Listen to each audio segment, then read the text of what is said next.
Hey everyone, so as promised today we're gonna dive a little deeper into this Milwaukee Packout project that I have here. Originally I'd seen something similar to this. It wasn't necessarily a gaming setup, but that kind of sparked something, and I decided to grab everything I had laying around the house and just kind of jammed everything into a case, and here we are now. So pretty much I wanted everything to be self-contained, so everything being powered by the case and everything being stored in the case, and that's kind of what we have here. So we'll go over some of the things you could do with this today, and I'll try to get you guys a parts list, and we'll do a little overview on how to put it together and a little bit of the wiring. So really my main goal here was to do this gaming setup. It wasn't too hard to do, mainly because these mini consoles made it a lot easier to work with versus having your standard full-size consoles or your original consoles. So it doesn't take a whole lot to power one of these up. You pretty much have your HDMI out, and they're powered by a simple USB cable. So it doesn't take a whole lot, so that made the process a whole lot easier. The more I used it, I did want to add some more features to it. So I ended up adding an Amazon Fire Stick to it. So what this allowed me to do was actually watch, your Netflix, your Hulu, pretty much any platform that's supported on this. You'll be able to stream it on that. Also, at one point, I was going to do like your standard original consoles, right? Like your retro stuff. And you are able to do that as well. So, but you will need an adapter, something like this. So you have your AV inputs, and then that'll convert it out to HDMI. And then you will simply just run this over to the monitor.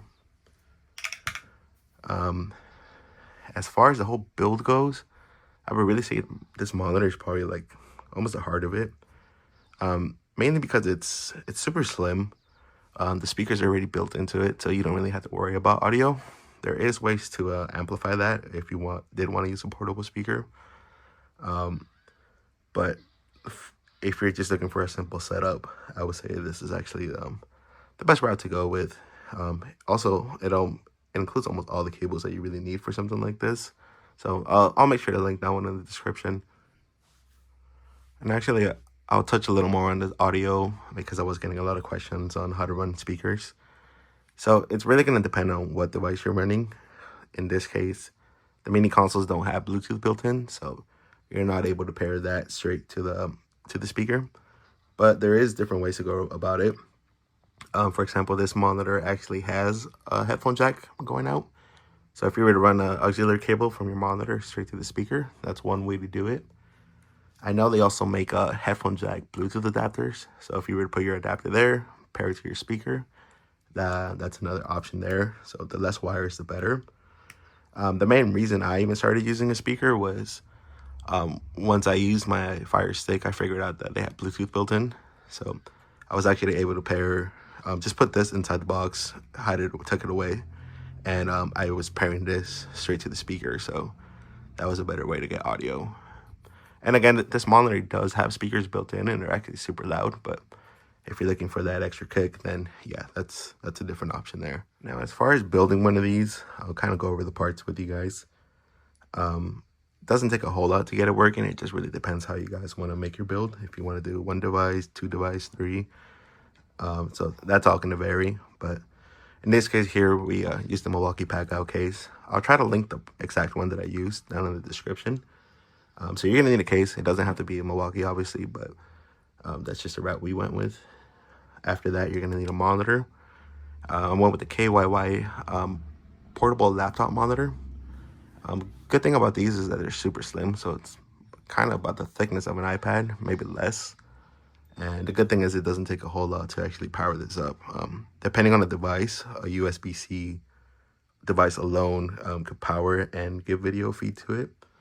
But if you're using something that's not USB-C capable, you will need a power and a video going into it. Now, as far as mounting the monitor, I use Velcro tape. So I got a strip running here and a strip running here.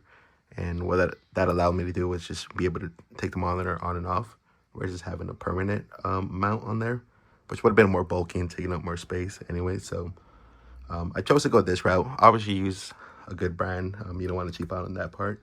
I keep getting a lot of questions of where I bought this lid here from. And actually, I ended up making this from a different Packout case that I had. So I had a spare one laying around. And if you see this lid here, this trim piece is actually the exact same one as this. So all you really have to do is just get a flathead or a pry tool and just pry on these little holes right here. Work your way around. Once you do all that, this piece will pop out.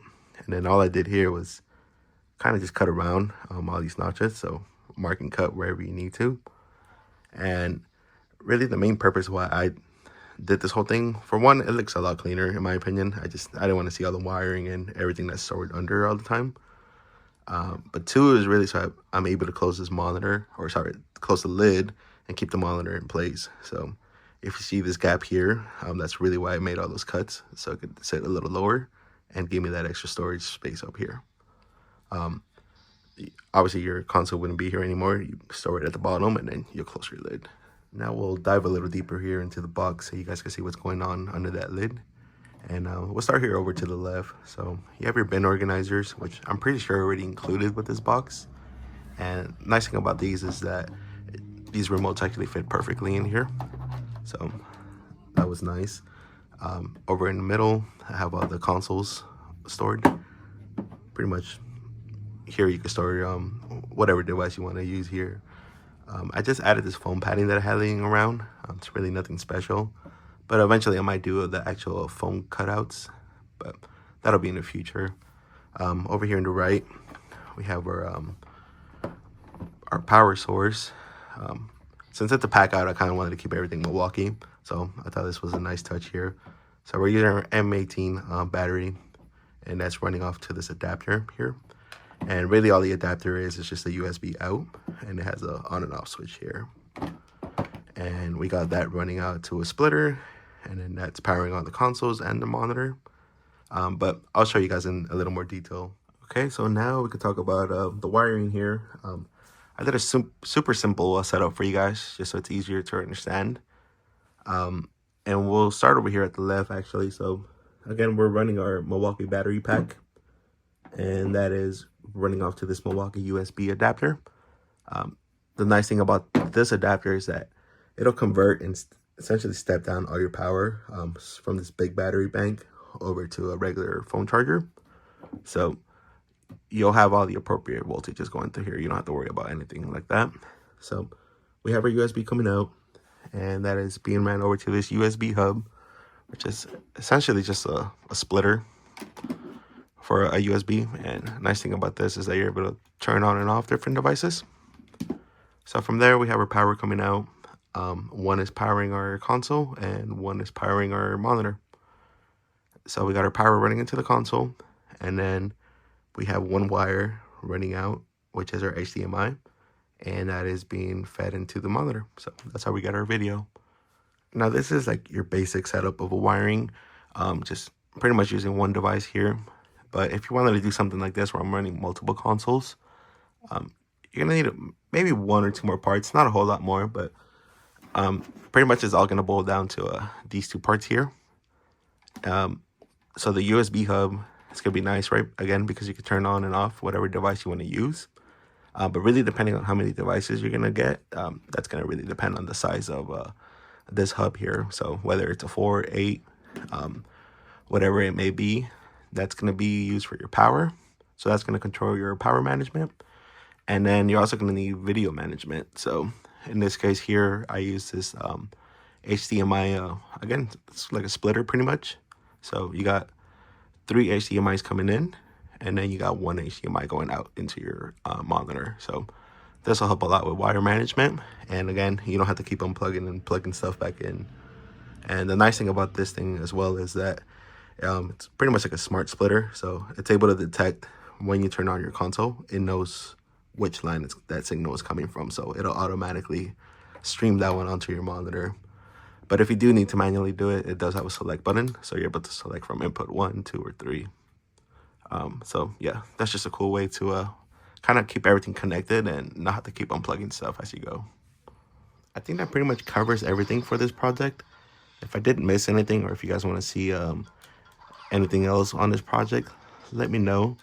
The more I've been working on it now, there is a lot of improvements that I want to make to this. So if you guys want to follow me for that, just go ahead and like and subscribe, and I'll try to get some more content going for you guys. Thank you.